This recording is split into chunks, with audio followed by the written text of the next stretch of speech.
A reforma tributária foi aprovada em 2 turnos na Câmara dos Deputados e seguiu para a votação no Senado Federal, com possível aprovação até novembro.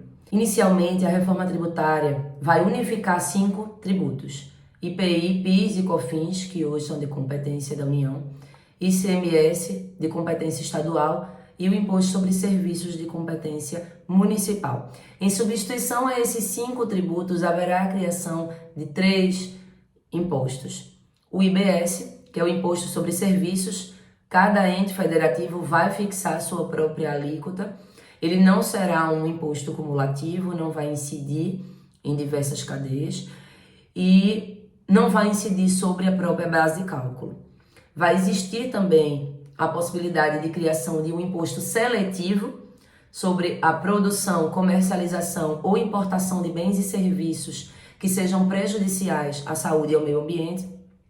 E a CBS, que é a Contribuição sobre Bens e Serviços, em substituição ao IPI, PIS e COFINS, que ainda será criada mediante lei complementar, ou seja, existe previsão para a criação da CBS, mas ninguém sabe como é que será a aplicação prática, muito menos a sua alíquota. Em relação ao imposto sobre herança, será progressivo em razão do valor da herança. Ele será obrigatoriamente progressivo. Hoje, somente alguns estados aplicam a progressão, agora vai unificar. Relativo ao IPVA, terá alíquotas diferentes para veículos menos poluentes, o que é muito positivo. Vai ter a alíquota progressiva de acordo com o valor do veículo e também vai existir a incidência do imposto sobre embarcações e aeronaves, salvo aquelas destinadas a transporte, máquinas e aeronaves agrícolas. Os benefícios que essa reforma previu foi um regime específico de tributação dos combustíveis e lubrificantes, que ele só vai incidir uma única vez, com a aplicação de alíquota uniforme em todo o país. Vai existir um regime específico para os serviços de hotelaria, parques temáticos e parque de diversão, restaurantes e aviação regional. Existe também a previsão de cashback, que funcionará como uma devolução de parte do imposto pago às pessoas físicas, com o objetivo de reduzir a desigualdade social. Vai existir também uma cesta básica nacional, que será regulamentada por lei complementar ainda, que definirá os produtos destinados à alimentação que terão alíquota zero. E também existirá uma lei complementar que definirá as operações com bens ou serviços que terão alíquotas diferenciadas, alíquotas com o CBS reduzido em 60%. Esses serviços são serviços referentes à educação, alguns medicamentos, serviços de saúde, dispositivos médicos e diversos outros. Um ponto que eu achei super interessante mencionar aqui com vocês é que existe a possibilidade de criação de novas contribuições pelos estados. Os estados vão poder criar contribuições sobre produtos primários e semiprimários produzidos em seus territórios para utilizar em investimentos de obras e infraestrutura para habitação. As regras de transição para essa primeira fase iniciam em 2026 e de forma gradual até 2033.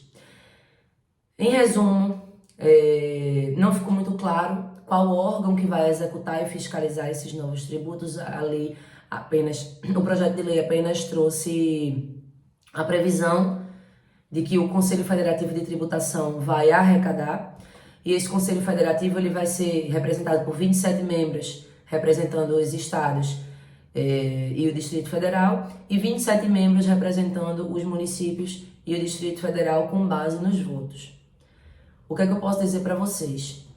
Inicialmente, ontem eu comentei que duvide das pessoas que estão mencionando que não vai haver aumento de tributação, porque nenhuma alíquota foi prevista nesse projeto de lei, nesse projeto de emenda à Constituição. Ou seja, a gente não sabe qual vai ser o real impacto financeiro para as empresas e para as pessoas físicas, porque a gente não sabe qual alíquota vai ser aplicada nessa nova reforma. Tudo vai ser previsto ainda mediante lei complementar. Então, duvide dessa informação de que não haverá aumento de imposto, porque a gente ainda não sabe. Estamos diante de um campo escuro, essa é a verdade.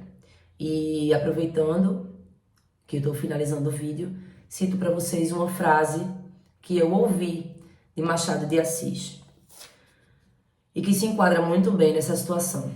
Prazos largos são fáceis de subscrever. A imaginação os faz infinitos. Por quê? É muito fácil você aprovar uma reforma tributária que não existe previsão de como será o funcionamento prático. O debate que vem havendo há 30 anos sobre reforma tributária não foi desse projeto de emenda à Constituição apresentado em 2019.